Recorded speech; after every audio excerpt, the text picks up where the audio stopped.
Hi, everybody, and welcome to I Wonder's monthly webinar. I am Vijeta Raghuram, an associate editor of I Wonder. For those of you who are joining us for the first time, I Wonder is a science magazine for middle and high school teachers. It features writings about the many dimensions of teaching and learning of science in class and outside it. It is published in English, Hindi, and Kannada twice a year. If you are a practicing science teacher, we invite you to write for us. To do this, please send your idea in about 100 words to iwonder@apu.edu.in. If you would like to receive updates of each webinar and a free print version of each issue, subscribe to us by following the registration link displayed in the description of this video. You can also catch us on Facebook. On the second Wednesday of every month, like today, we invite authors of an article in I Wonder for a live discussion. For today's webinar, we have with us Dr. Avantika Bhatia, an assistant professor of psychology at Ashoka University and a psychotherapist for adults. She works with college student concerns, trauma, maternal mental health, and interpersonal concerns. She is one of the key authors of the articles on mental health, namely mental health of children during COVID-19 outbreak, mental health of people in isolation, mental health of the elderly during the COVID-19 outbreak, republished in the October 2020 issue of I Wonder. These articles were originally published on a website created by a group of Indian scientists in the wake of the pandemic called the Indian Scientists' Response to COVID-19, or ISRC. And Avantika has been a member of that group. Avantika, thank you so much for joining us. Avantika, I think you're on mute. Can you hear me now? Yes, yes. Okay. Thank you so much for having me here. Thank you. Before we start, let me give our audience a brief overview of the format of today's discussion. For the first 30 minutes, I will ask Avantika some questions related to the articles on mental health. All those who have joined us today are requested to type their questions in the chat box. In the next 30 minutes, we will choose questions from the chat box for Avantika to answer. I would also like to mention that to help us shape today's discussion, we had a pre-webinar survey to collect questions for Avantika. Several teachers and teacher trainers participated in it. We have included their questions in this discussion as well. So, shall we begin? All right. Now, to begin with, the WHO defines health as a state of complete physical, mental, and social well-being, and not merely an absence of disease or infirmity. Many school textbooks cite the same definition. Now, most of us have a fairly good idea of how physical health is assessed. You have measurements to rely on, like body temperature, symptoms of disease, sugar level, blood pressure, body weight, and so on. But what does it mean to be mentally healthy? Does it mean that I'm happy and smiling all the time? Can mental health be measured too? Yeah, I think this is a really important question, and especially one that is, very relevant to our times right now. So I will say that in broadly, there's been a movement now, as you're pointing out, from looking at mental illness as just sort of symptom specific, right? So we are moving away from like these models of thinking about mental health or mental illness in terms of what's wrong, to these more kind of holistic ways of understanding mental health, which includes well-being. And this is not just sort of in psychology or psychological research. We also see this in policy research. We see this in public health research. And for the teachers present today, we see this in education research. And we actually have several measures that do exist to look at aspects of both mental illness as well as well-being. And I just wanted to point out like a few factors that I think are important here, especially as we think about measurement. So the first thing is that when we think about mental illness, mental health, well-being, these are multidimensional sort of constructs, which basically means that they include several components. So to your example, sort of feeling positive or happy can be one aspect of well-being, but then there are also other aspects like social well-being, spiritual well-being. I know we'll talk a lot about sort of students today. So, what we think good student sort of adjustment, good student mental health, what that might entail. Maybe that means academic sort of adjustment and well-being, right? So we need to think about these constructs through a multi-dimensional lens. The other thing that I think is really interesting about measurement is to think about why are we or what are we interested in getting at through the measurement. So I know that, you said we have measurements to rely on in terms of physical symptoms, but in terms of psychological symptoms or mental health or well-being symptoms, it's interesting to think about why do we need this information. So if I am looking at sort of measuring well-being in like a student body, what is my goal? Is my goal to just sort of see how students are doing in terms of academics and how that's related to aspects of their well-being? Is my goal in like the pandemic, and I know this is sort of a personal goal of mine, and maybe for some of you here you might relate to this as well. I've been really interested in understanding how are students experiencing the pandemic and how do they think it's impacting their well-being and mental health, right? So maybe there are new factors here that we don't have research on, that we've not conducted research on so far, because it's something that is such a sort of unusual and novel kind of circumstance. So maybe in those cases, I tailor my measurement to really include the student's perspective, the student's sort of subjective experience.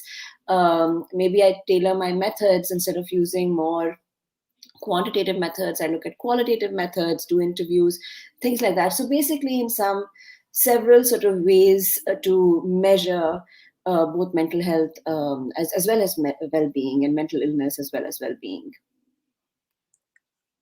Okay, now with reference to the movement towards a holistic approach that you mentioned, we often interpret physical, mental, and social well-being as being independent of each other. Is this true? And could you elaborate using some examples, perhaps with reference to the pandemic? I think you were mentioning something in that direction. Yeah, I think there's a lot of increasing evidence now that we need to look at these different aspects as intersecting with one another, or in other words, at least related to each other. Something that I find really interesting is some of the research that has come up on sleep and stress in the last couple of decades that really highlight the intersection of physical, mental, and social well-being. Sleep, for example, has been studied through a biological lens, through a psychological lens, through a sociological lens. So I think it's really interesting to kind of look at how these domains are intersecting. And the pandemic is sort of, ripe to kind of highlight this further. I think the WHO has released several statements on how the pandemic has, had an impact on mental health functioning. So that basically is constantly kind of suggesting that along with the physical symptoms of COVID-19, we have to sort of look at what's happening in terms of mental health as well. And this can be, through several sort of consequences of the pandemic, ranging from physical distancing, sort of losing social connections, quarantining, even the stress and trauma, sort of loss experiences, of grief experiences. So, I think we do run into a risk if we focus just on one aspect and not the other. So, and I'm sure we'll talk a little bit further on also that it's, it's physical, it's sort of mental, emotional, social, and also systemic, right? Which all of us have seen. Different cultures have handled the pandemic sort of very differently and in very different contexts. And that too bears upon not just whether one sort of, gets the test or gets the symptoms, the physical symptoms of COVID-19, but also what that means in terms of someone's mental health, right? And this absolutely includes our discussion today on students and teachers and our family members and so on. Yeah, and thank you first of all for setting the stage for today's discussion. A lot of questions now are today are going to be around mental health in this pandemic. Now, you also mentioned how different cultures handle the pandemic differently. I have my next question is somewhat in these lines. Now, we know that the same things do not affect mental health in the same way for everyone. What factors can make a person more vulnerable to mental health challenges? To put it in the language of science, do nature, like family history, hormones, genetics, nurture, like gender identities, and social context, like occupation, etc., play a role in somebody's vulnerability or resilience to mental health? Mhm.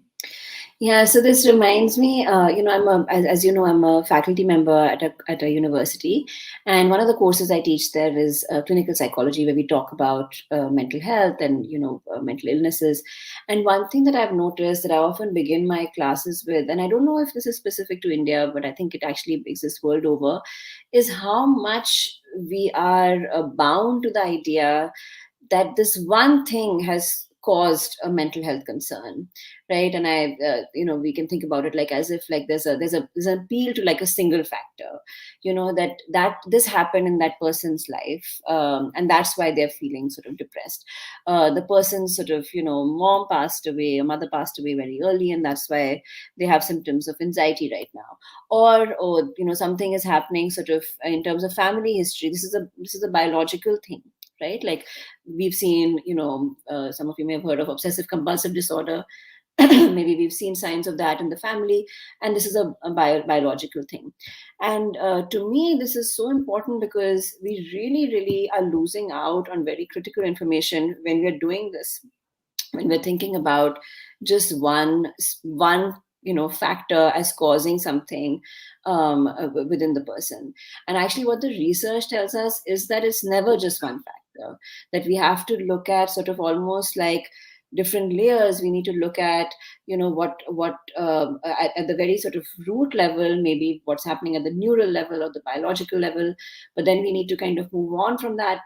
Also see what's happening in the person's sense of self, what's happening in terms of their interaction with the immediate sort of environment.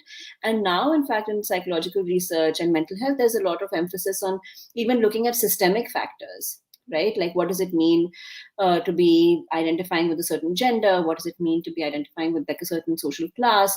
How are these factors also contributing to mental health and well-being? And so I think similarly, again, as we think about the pandemic, we can't, if somebody's experiencing something from a mental health perspective, we can't just look at this one layer. We need to look at all of them, right? So sorry, my dog is sort of barking outside. I hope you can still hear me. But to give an example, sometimes if I'm interacting with students, I have to keep that in mind. Or if I'm interacting with my clients, I have to keep that in mind, right? In terms of their struggles or what they're experiencing right now is not just a function of one aspect of their identity or just what's happening biologically, but all of these different factors as I'm thinking about what I can do to help them. Okay, so bearing in mind this multi layers to mental health, I would also like to connect this point with two of your articles for ISRC, which focused on the mental health of children and the elderly during the pandemic. So, how does age factor into this equation, and can that increase vulnerability to certain mental health challenges? Mm-hmm. Yeah, I would imagine, we can think of age as another way of thinking about culture, right? Or like a specific domain. And I remember when we were thinking about these articles for ISRC, it felt so prominent to us that, these were the age groups that were really, really impacted. And this was last year. Now, of course, we have a lot of research sort of suggesting that there has been an impact in terms of mental health functioning on these on both sort of young adults, children, as well as the elderly. And what we need to sort of take into consideration at this point are also why the age becomes important is because it allows us to see what is sort of central to those periods, to those developmental kind of phases, and then allows us to see how the pandemic may have impacted that, right, in some form or way. So, for example, we know that children or young adults, they thrive on sort of social connection. And I know that, there's been talk around how we shouldn't really use the term social distancing, we should use the term physical distancing. And I agree with that. But I also find that for children, social distancing and physical distancing are not necessarily separate, right? As adults, we can still pick up the phone and call people and all, but this is the time when people are really forming relationships and they need that physical contact.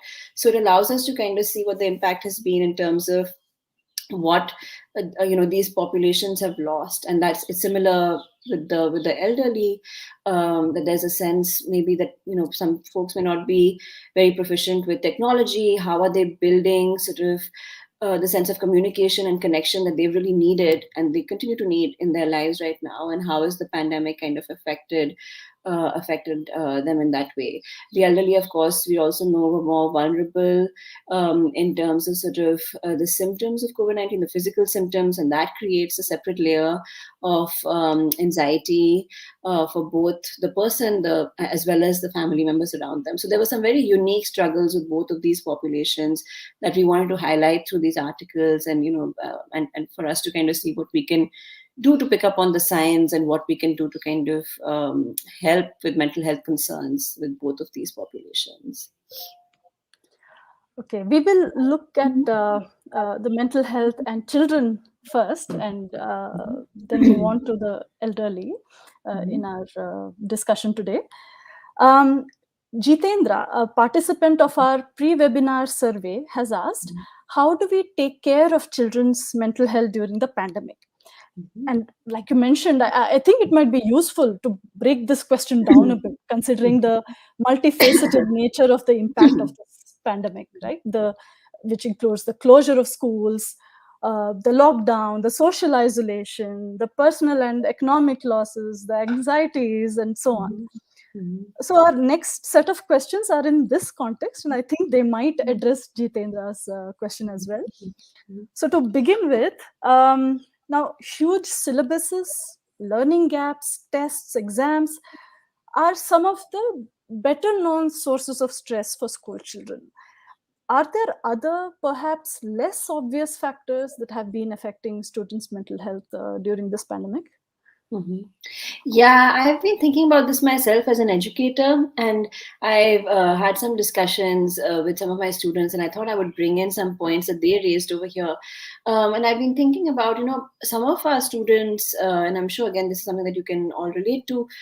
In a particular class, they've only been exposed to online learning models, right? We've had this going on for almost over a year and a half. So at a university level, we've had students now who've never attended an in-person offline class as a university student.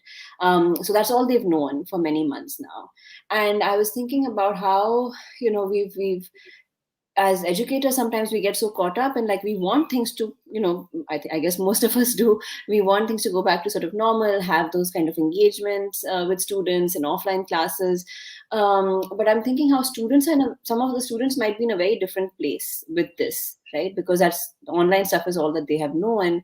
And how we will really need to keep in mind that there will be a transition period now in terms of how students will need to learn in offline classes.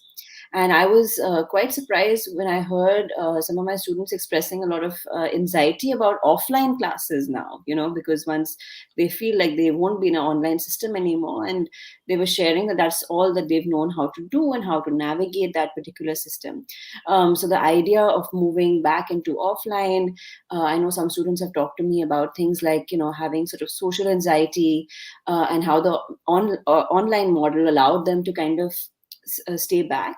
So it didn't really, the online sort of model sometimes didn't allow students to face kind of challenges in a way that they would have if we were just meeting sort of regularly as we had for many years, right? They would have had to force themselves to engage in certain social situations, to see what's coming up for them, to deal with some of these mental health concerns that they were able to kind of keep locked in.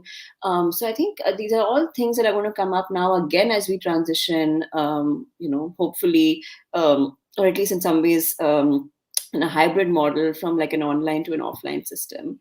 And then the other thing I was thinking about is that student learning is never sort of passive, and we need to think about this idea of active learning and how students co-construct knowledge that they're getting from teachers, often through interactions with peers, right? Whether that's happening in the classroom or outside of the classroom. And again, the way in which these interactions happen will kind of shift now, as we transition. And then I was also thinking some other things to kind of consider is how the family has been, the online model of teaching has been so much about where the student is not really functioning as a student in their kind of space outside of the family unit. Very often students are working within a specific home environment. Now, to the extent to which the family has been supportive or the student has experienced them as not being supportive, these will again be shifts that students will have to navigate. And then finally, I think I was thinking about sort of family. I was also thinking about access to resources. I'm talking about online sort of classes. What sort of resources has a student had access to? And now moving forward, as we talk about hybrid models, or offline classes, what does that really mean? Will all students have the same opportunity? Will some not have the same opportunity? And then what will that do for like their mental health in terms of feeling some sense of separation from their peers? How might they sort of tackle some of these stuff? So I think these are all the things that are not sort of in the forefront, like you're mentioning, Vijita, but are very much things that we need to consider as we think about education, as well as mental health moving forward. Now, your point about this transition period and all the anxieties that the children might be feeling because of that sounds very, very relevant. So, how do we help them with this period of transition to face classes as parents and as teachers? How do we help them with this transition period? Yeah, so I think very often the first step is to at least keep these things in mind, and as teachers and as parents, sometimes we have our own biases and our own outlooks, right? Like as I was mentioning, for me, when I'm teaching an online class, I find that I'm constantly comparing it to my offline class. And at some point, I had to tell myself that that is simply just not fair to the current sort of students, right? I may have a certain standard in mind that I want students to achieve. I don't want that standard to kind of fall. But I also need to be realistic and see that these are students who are coming from a very different place than me, where I've had years of experience of in-class teaching. So I think the first thing basically is to just be aware of sort of the fact that students are going to be experiencing challenges that we will not understand completely as teachers and as parents, right? So I think if we are aware of these biases, it helps us sort of manage our expectations of students suddenly kind of jumping back into models that we are used to, right? That they are not used to anymore. The other thing that I think this will allow us to do is that it'll allow us to think about how we can support students through these transitions, whether that's through talking or building in some supports. So one of the key things, of course, as psychologists that we talk about is empathy. That is really kind of understanding the students' world, understanding sort of where the students are coming from, right? And that also means that maybe we need to give it some time for students, like with any transition, for students to go through this transition. I can also share, like for myself, I'm thinking about okay, especially once it struck me that my students are actually now struggling with the idea of in-person classes. I'm trying to keep in mind what I can do to make the transition a bit smoother. So that might mean sort of changing my course curriculum a little bit, and incorporating things that have worked in an online model. So it gives them some sense of continuity. So, for example, whether that's small group discussions or group work that I try to do with my online classes to facilitate student interaction with each other. I'm thinking maybe I'll need to do some of those things as we move forward. The other thing I think that is very useful can be sort of getting feedback from students, because ultimately we want to see what's helping students and what's not helping them, right? Because it's their experience, and really what they're going through. And like I said, very often we just miss some of this. So that might also be a way to kind of incorporate, some support for students moving forward. So basically, awareness, empathy, and activities to give a sense of continuity could be very valuable at this point. Right. Now, picking on the point of awareness, Vidhu Narayanan, a middle school teacher and a participant of our survey, has asked, how can teachers identify mental health issues in students? And once known, how to approach them. Now, we will take up the second part of this question in a bit. But first, how do we, as parents and teachers, recognize the stress and the difficult emotions it triggers in children? And are there telltale signs of a mental health problem that teachers can look out for? Yeah, I find this question always a bit challenging to answer, because I find that, as parents and teachers and educators, sometimes we're very like cued in that is this okay? Is this not okay? I'm a parent myself, so I know that I find myself sort of getting into this cycle very often. So I think the first thing I want to point out is that each child is sort of different in terms of their needs and responses to stress. So we can run the risk of generalizing too much if there's just like a one sort of sheet of like, oh, these are the signs and symptoms to watch for. That's sort of my perspective. But I think what we can sort of notice more generally is, are we noticing some major shifts in behavior? So I find as a psychologist that always helps me trying to try and figure out what's happening with the person, and including sort of children and students. So, for example, if I know that my child or a student has been really kind of engaged and interested and social, and then I suddenly sort of find that that this particular sort of student feels very withdrawn, right? And I notice this shift. I think that is sort of more the key here, like especially as we're looking at transitions and moving forward, that these might be kind of signs of mental health concerns. Now, whether that's some, we may have like a really, may have a quieter sort of a child, and if they continue to be quiet, that's okay, right? But if you're noticing some other shifts in like their behavior, or how they're interacting with those around them, how they're sort of presenting with how they're feeling, those might be some things to kind of watch for. The next part is also that we need to think about that stress presents very differently based on the person's age, as we were talking about, sort of maybe the elderly and students. But we might want to think about, is this a young child, is this a adolescent, is this part of sort of what we would think about as typical adolescent behavior, where there is some separation from the family, or is there something else that we're noticing that feels cause for concern? If it is a cause for concern, to what extent have efforts being made to address this, and this not working at all? Like that would be another sort of sign or some red flag to kind of keep in mind, that if one is making efforts and it's still not working, and you're continuing to notice something that can feel very problematic, whatever that might be within the context of that particular family unit, then that might be something to keep in mind. And then also to remember that of course there's going to be stress at this point, right? Like this, it's natural kind of given the circumstances. So not to get stress response in itself is not sort of a cause for alarm or concern. But I think, again, we need to keep in mind what the duration is and how intense this response is. That those are the important sort of signs to look for, right? Not that, a student is sort of experiencing stress, that is bound to happen.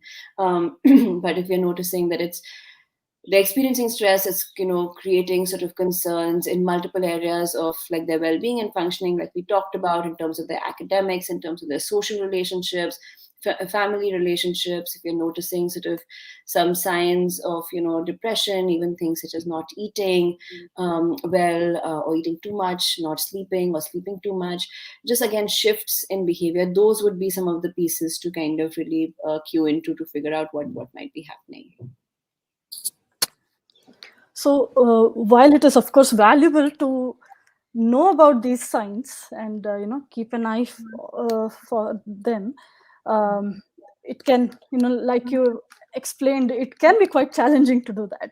And I think it would be helpful if we find ways in which children can come forth and express themselves, right? So Sukanya, a participant in our pre-webinar survey, asks, how do we help create spaces that encourage children to articulate their worries and seek help? And to add to that question, when a child does seek help, or when a teacher or a parent suspects a mental health problem, what can be done next? Are there some simple things that I, as a teacher or parent, can do to help them manage their mental health better? Yeah, so I think, one thing that I find very helpful is that we need to think about, even as adults, which is not always easy. I'm sure, again, most of us can identify this. It's not always easy to share our concerns, right, with other people, especially those maybe who are in positions of power. So imagine like going to your boss, and sharing sort of how you're feeling. Just saying that makes me sort of feel like that can be a really intimidating kind of a process. And so we need to think about, okay, so when are we more likely to do that? Is when we know that the space that is being offered to us will mean is going to show that we're going to be heard, we're going to feel heard, we're going to feel sort of listened to, we're going to feel understood, right? So I think, as again teachers or parents, we need to think about how do we create these kind of spaces for students and children, right? Which will allow them to feel like if they come to us, this is sort of what they will get in return, which often is very hard to do for teachers, right? Because you're also you have another role of educating and holding power in that particular relationship.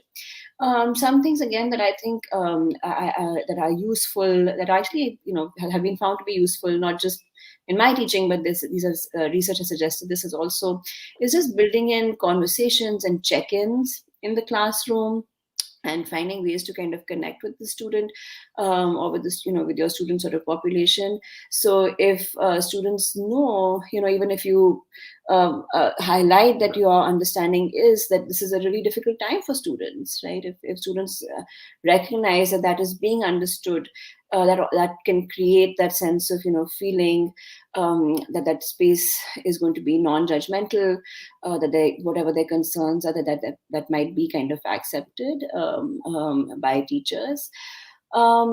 The other thing is to also think about, which I know I feel like teachers have a lot on their plate anyway, and I'm giving sort of more things to sort of think about for educators and teachers, but also to think about maybe what can we do to be creative and meet students where they're at. Young adolescents don't like talking about what's going on for them. That's a well-known sort of, we know that's part of that developmental phase. So are there ways in which we can think about creatively drawing people out, right, in a way that might be helpful for them? And it might look very different for how we think about meaningful conversations or sharing vulnerability, but really meeting sort of students where they're at. We can't really force students to share if they don't want to. And then I know I mentioned this sort of in the last point too, but I think it's really important to also keep in mind some red flags, right? So there's one thing to sort of create that space that promotes some sense of safety, promotes sort of validation of experiences, offers reassurances. But there's another piece here which is more concerning, which of course again a lot of us have heard about, is in terms of students at risk, students who are engaging in really harmful behaviors, students who are thinking about sort of or attempting suicide. So these are really sort of strong red flags. And I think there also needs to be a way in which, if teachers sort of see signs of significant mental health distress, like some of the things that I've described, then we really also have to have some kind of protocol or policies in place to see what we can do to help the student get connected with additional support. Now, I recognize, again, for those of you here, that this might look very different, right? Some of you may have, or maybe at an institution where there's a school psychologist that is trustworthy, or there's more conversation around mental health, where you might feel like you can refer the student, or at least connect the student to that support. I'm well aware that that doesn't sort of exist across the board in India.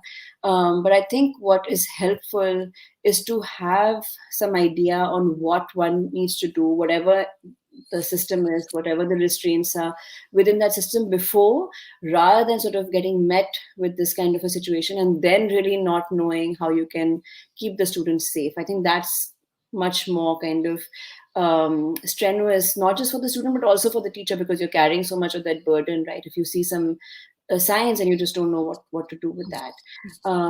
Yeah, so I think those are some of the things that I would want to keep in mind or recommend as we think about what to do. I think we can devote an entire session on just what to do when you suspect a problem, right?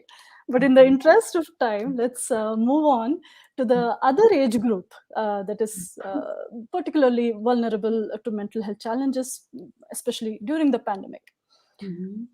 Now, several teachers might be caregivers for the elderly in their families, or they might themselves be in the senior age group. Mhm. What can teachers do to support their elderly, particularly during this pandemic? Mhm. Yeah, so one thing that I think is common actually amongst the different sort of age groups is finding ways to connect, or finding ways to sort of build meaningful connections. In more sort of mental health research, we'll see that social support ends up being like a protective factor against mental illness or developing mental illness. So, just from like even a prevention point of view or a protective factor point of view, I think we always want to emphasize that feeling connected with others is such a key component of good mental health. So, and I think with the elderly too, this might mean again finding ways to connect that might be more in line with what they need, right, as opposed to sort of what our ideas of connection might be. Um, it also means that sometimes I think in our culture we have this way of offering support that can feel a very good intention but dismissive to some extent. So like, it'll be okay, there's nothing to worry about. Sometimes some of the ways in which we respond in these manners can actually create more anxiety, because the person then feels like they don't have anybody who's understanding their sense of stress. So another, again, using empathy, reassurance, validation could be more useful, and also staying with the person's sort of fear. So acknowledging that this is a really scary time, but we are together, and that that we can, that the sense of maybe sense that we will work through this together. But it is a scary time, right? We can't take that away, and if somebody's experiencing that, we don't want to dismiss that, because that is part of what they're feeling, understandably so. That's part of what most of us would be feeling. um, Other things that are more concrete is to make sure that we can offer some structure. I think structure can be really huge in terms of just mental health kind of functioning, some schedule. And then I think for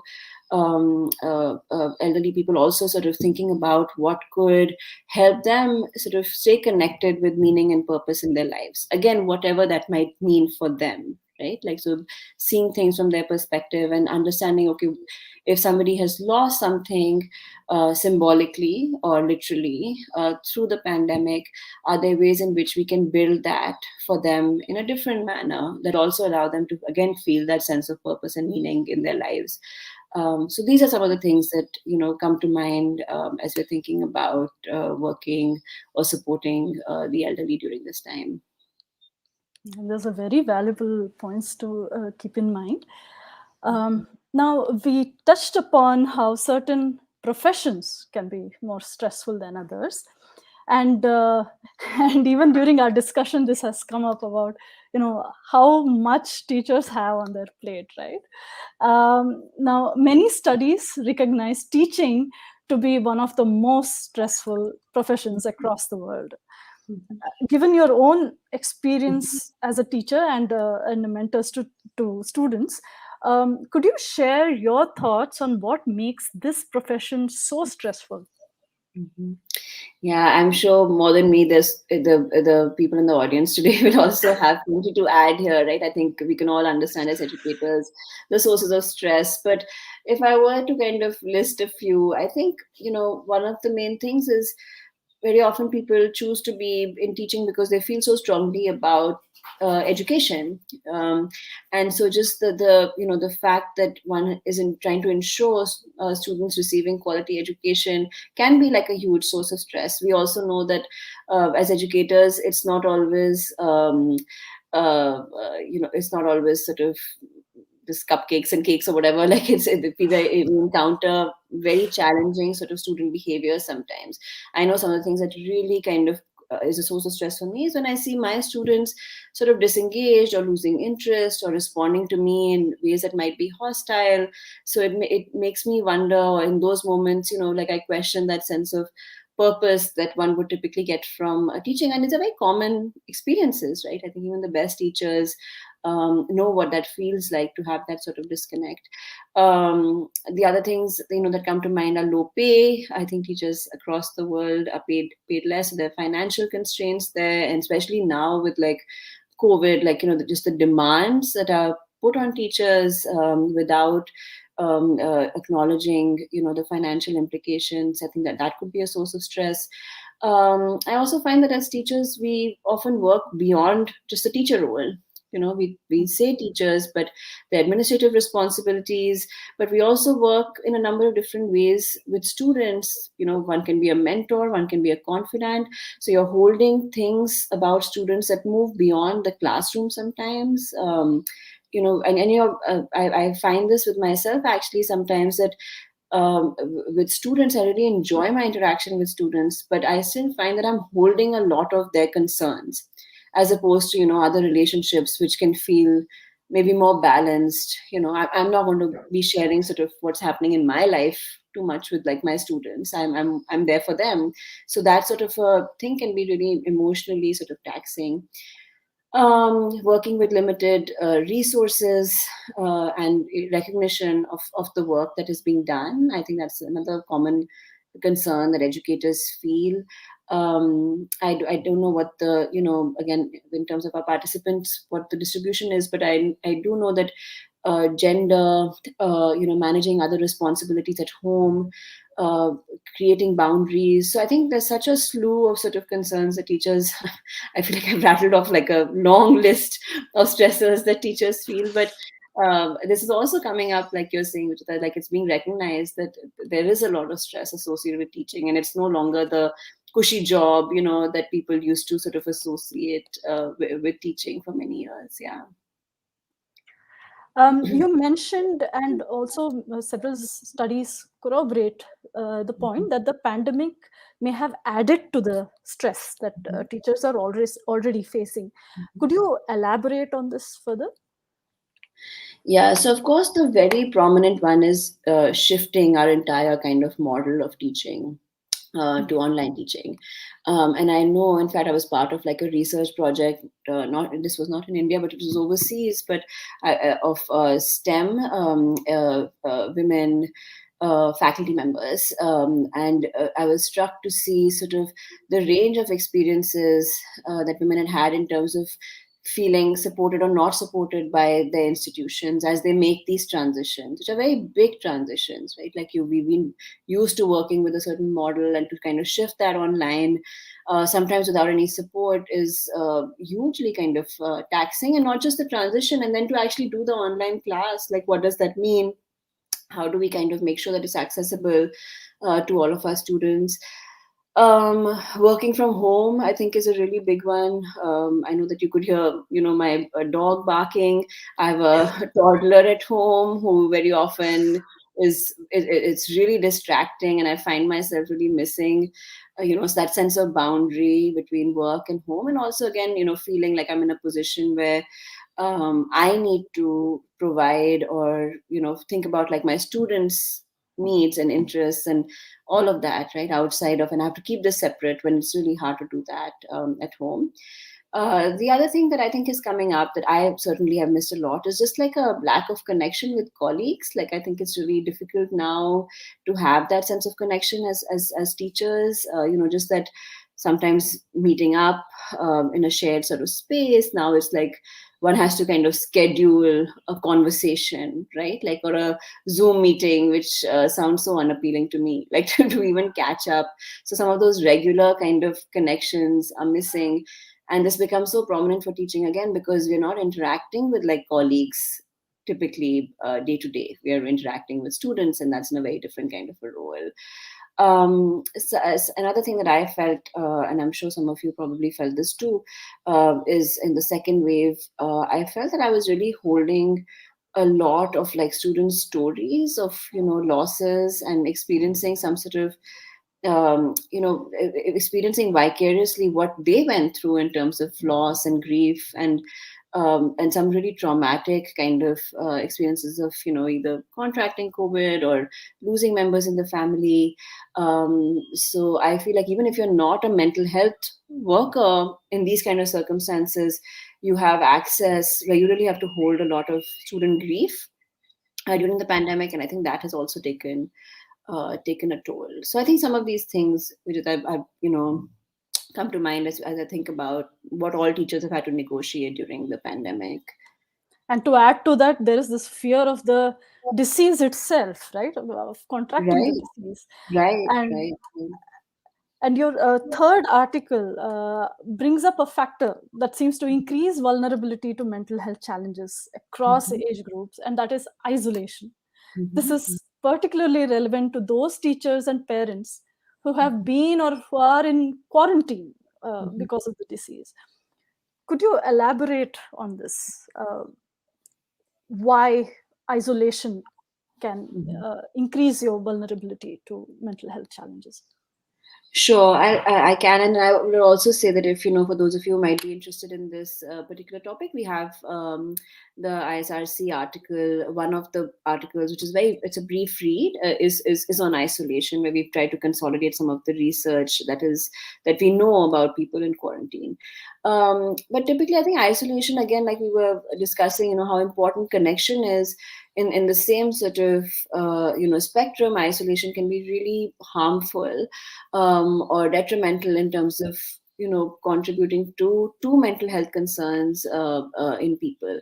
And some of the things that have been linked with isolation are things such as depressed mood, emotional kind of disturbances, higher levels of stress, irritability, insomnia, sometimes with quarantine, even post-traumatic stress symptoms, anger, exhaustion. So there's been like a lot of research done on what isolation or what experiencing isolation can be linked to in terms of mental health concerns. From a COVID point of view, in particular, like I'm thinking about individuals in isolation or quarantine, they can experience sort of boredom, which can also lead to sort of feelings of just feeling kind of empty and helpless.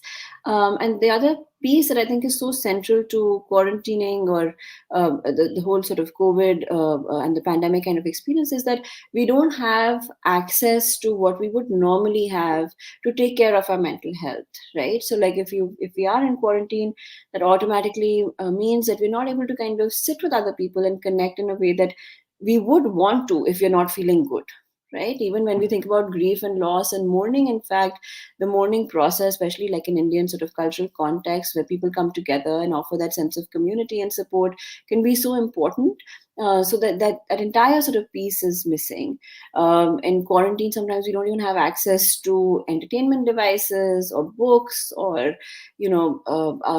talking to other people. So all of these things, I think, can heighten the impact of isolation even further. So some things that what can help, I know that you didn't ask me, so I'm also kind of just throwing this there, is that how important it is to also tackle some of the uncertainty surrounding quarantining and isolation, because that can contribute even more, to the sense of helplessness. So which is why I think it's helpful to have kind of policies in place about, or to understand further, what it means, how much time one needs to quarantine for. Just try and give as much certainty as possible to the person, so that they don't feel, that helpless in those moments. So now that we have made an attempt to list out this endless list of factors that would affect our mental health, particularly teachers, what can teachers do to cope with the stress in their professional as well as personal lives? Could you suggest some ways to strengthen their mental and emotional resilience? Mhm. Yeah, so I know I'm slightly going out of topic, but maybe some people here will again relate. One of the things that another aspect that I do research on is on mothers, and one of the things that we maternal mental health, right? So I do a lot of research on mothers and mental health, and one of the things that we talk to about mothers is really the importance of taking care of oneself, and how that really transfers on to other relationships. And I think it's similar with teachers, that self-care and really carving out time to make sure that you're taking care of yourself is going to impact how we are with, like, our students, in our other sort of roles with our families and so on. There's so much that can be said about self-care. Like, it can be a whole other webinar altogether, it can be a whole course altogether. But some of the things that I will say with self-care, that is a very personal sort of a thing. And I think one has to think about what one values most, in their own lives, and create time for that, right? So, like, for me, sometimes self-care might actually mean working, because I don't want to not work. Like, I think maybe for me, work is self-care, right? Or a specific kind of work is self-care. So it doesn't have to go into, like, your stereotypical kind of understandings of self-care. For others, it might be some sort of physical exercise. And actually tying this back to how we started about well-being, like physical well-being and mental well-being and spiritual well-being, I think it can also be helpful to think about self-care. Are you taking care of yourselves in multiple domains? Are you taking care of your physical self, your emotional self, your spiritual self, and so on, and, like, creating some time for that. Some other things I think that can be useful is, is really setting boundaries. I think teachers really struggle with that sometimes, but setting boundaries as much as possible, with all of its challenges, with students, with work, creating some sort of a frame for yourself can be useful. I find that I try and do this at the beginning of my academic year or semester, like rules for myself, because once I'm in the throes of it all, it doesn't work. So I do it at the beginning, that, this is when I'll be available to students, this is what I can offer. I tell students that, and this is what I'm just not able to do. So I think creating that sense of, boundaries, or creating that frame with students at the beginning can be really helpful. Making sure that you're seeking and receiving support from others. One can talk to others, but are you really feeling supported by others? Are you, responding to yourself, to others, with compassion, which means that you're acknowledging that these are really difficult times, and sitting with that with a sense of kindness to oneself, rather than sort of saying, why am I feeling this way? I think that can be, again, more harmful than good, right? Like, constantly saying that, why am I feeling this way? I shouldn't be feeling this way. My peers are not feeling this way. That's very judgmental. That's very harsh. That's very critical. So using some compassion, I think, in those situations can be really useful. The last thing I think is hard to do, and I again want to acknowledge that. But sometimes even advocating for oneself. I know sometimes as women we don't tend to do that. As educators we don't tend to do that. But if we feel like we need resources, finding ways to sort of advocate for oneself as much as possible. through systems, through institutions, and so on, and making sure that we get what we deserve can be another piece over here in terms of what can be done. I'm sorry, I feel like I'm rushing a bit, but I know that I'm aware of the time, and so I just want to make sure that we cover whatever will be helpful to teachers here. Sure, sure. Avantika, thank you for throwing light on some of the factors that influence the mental health of people, and also the ways to cope with that. But it is clear that discussing mental health in public is still a taboo. And often, concerns around it are brushed aside, and most people end up suffering in silence. And this may be a different kind of isolation altogether. Now, Amol, who is one of our field editors and a teacher educator from the Azim Premji Foundation, asks, in Indian society, psychological problems are ignored because of lack of awareness. People do not consider this to have a big impact on their lives. How can we educate and sensitize people in our family and neighborhood about psychological health? Yeah, I think it's a really, again, a really important point, and I think it also highlights how important it is for mental health workers to be intersecting with other disciplines. So one of the things that comes to mind here, and one of the things that has been, really kind of gaining impetus in mental health research is community-based interventions, right? Where we are looking at helping people at the community level and not just at an individual level. And I think that addresses sort of a mole's question here. And some of the community-based research in terms of mental health interventions in India has been really interesting, because I think we can apply some of those findings to build awareness in general, right? Like, I know somebody who created these neighborhood sort of groups where people would come together for chai or coffee and would just talk about sort of a one particular kind of psychological theme. It could be like anger, it could be relationships, but I felt it was such a nice way of kind of building some sense of community. And then there was a psychologist there who also did some psychoeducation, but a large part was just having sort of people have these kind of shared experiences. I hope I'm not sure if Vijita is still here, but I hope you can hear me, and I hope my signal didn't go.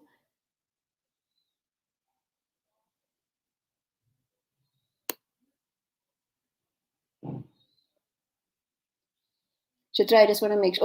Okay, great. I wasn't sure if it was my signal that went. Hi, Vijita. Sorry, yeah, the perils okay. of online mode. Yeah. I wasn't sure if I was lost, or if we lost you.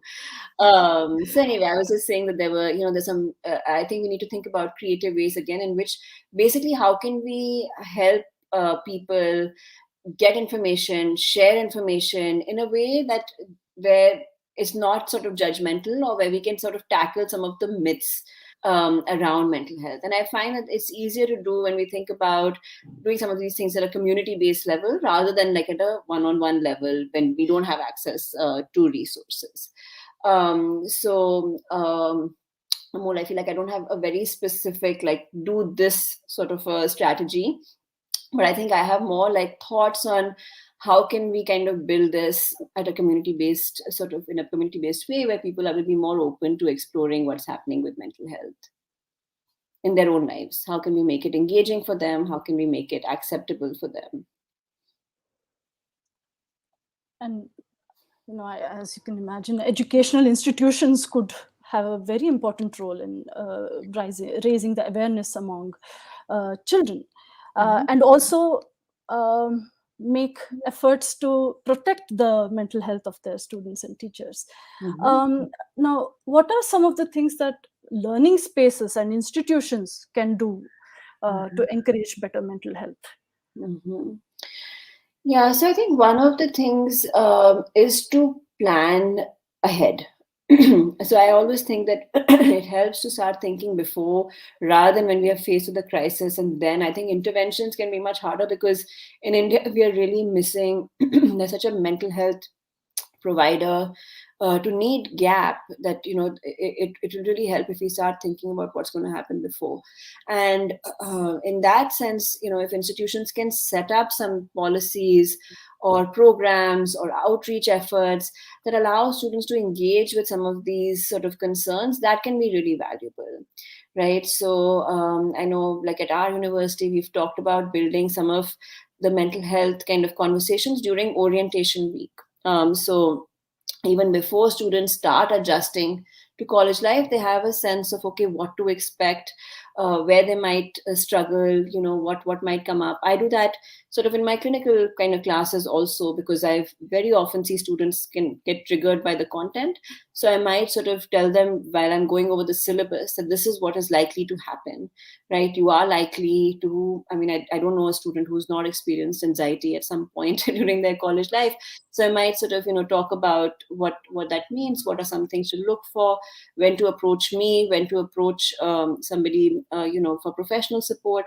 So just being so kind of proactive, I think, is really important. The other thing I think is really important is that, again, I think I've said this before, but we really need to meet students where they are. I think students have this sense that understandably so, they don't like to be lectured. Again, if I'm thinking about adolescents in middle school or high school, they don't like to be sort of given information. So now the mental health research with these populations, we need to sort of look at that research and see, okay, this is how students think about mental health, right? And this is what is engaging for them, even if it may not be engaging for us, like social media, for example. I don't love social media, but I know that that's sort of a lot what students are kind of drawn to. So can we use some mediums such as those, to help engage students in these conversations? Another thing I think is very valuable is actually to have students talk to us about what they think would help them. So having some kind of a student body and interacting with them to figure out, and then merging sort of opinions with professionals as well as sort of with the student body to come up with like a program can be really useful.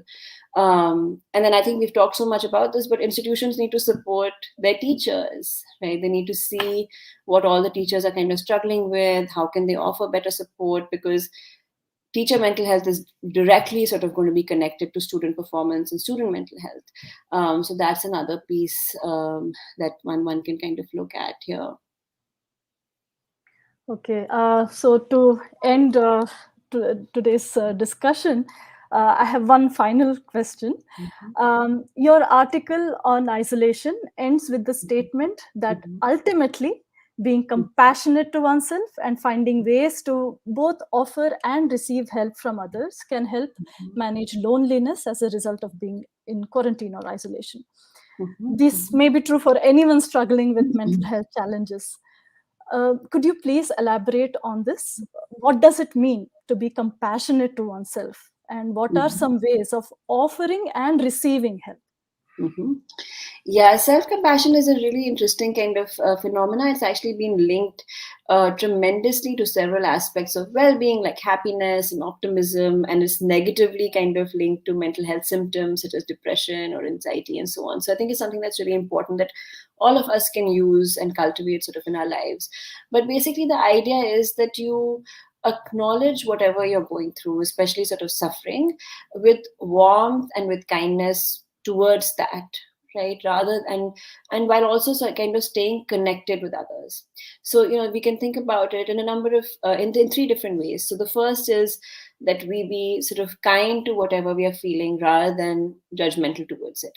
So say if you're feeling like a lot of anxiety about the situation where we are in right now, or say you're having bad thoughts about something or negative thoughts about something, or harsh thoughts or critical thoughts, the idea would be to kind of say that understand that this is something that I'm going through at this time, and that it's okay, like it's something that I need to kind of look at and accept with compassion towards myself, rather than sort of getting into these spirals of this makes me a bad person for having these thoughts, right? Or like this makes me a weak person for kind of experiencing anxiety. So the self-compassion piece is kind of being compassionate and not sort of being kind and not judgmental towards oneself. The other thing about self-compassion, or when we're thinking about being compassionate to others, is to kind of recognize that as humans, we have our failures, we are fallible, and then what we need to do in those sort of instances of fallibility is actually to try and keep connecting, whether it's with ourselves or with others. So instead of, again, using that sense of failure to kind of distance ourselves, that is really like a horrible thing, I don't want to think about that anymore. Finding ways to kind of, look at that and connect with that, in a way that's, again, not judgmental. And with others, it's also about sort of understanding and empathizing with others. And I know, I'm sure a lot of you know about empathy, but the key thing about empathy that I think people get wrong is when you think, oh, that I can understand what the other person feels, or I can relate to them. What actually empathy is, that you understand the other person, what they're feeling, but you understand that is their feeling. It is not our feeling. Right? Like we can feel what the person is feeling, but we know where the boundary is. It's not something that's ours, right? So like you really enter the other person's world, versus like, getting caught up in it and over identifying with it, which can then really pull us down. And again, I think these are not things that come very naturally sometimes, but the good thing about self compassion is that one can really learn how to be compassionate towards oneself and others. So again, as you can see, I could talk a lot about this, but I think it's something that I feel is really important, and especially, and can really help us during this time, because the idea is not to move away from the difficulties. The idea is to stay with the difficulty or the suffering, but to bring kindness and warmth into that.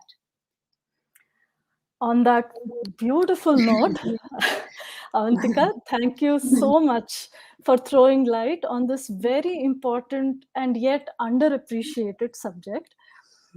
Uh, to all of our audience who have joined us today, and to all the participants of our pre-webinar survey, a big thank you.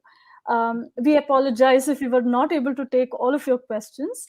We are hoping that Avantika would be willing to address these questions in one of our upcoming issues, either in the form of an article or a snippet or something else. I'd be happy. I I'd be happy to do that. As yes, if it helps people, I'd be very happy to do that. Yes. And I invite all of you to join us again for our next webinar on the 13th Jan 2022. For all those who have not subscribed to I Wonder yet, we hope you do so now. Thank you. Wish you all a very happy new year, and see you again in 2022. Thank you, Avantika. Thank you.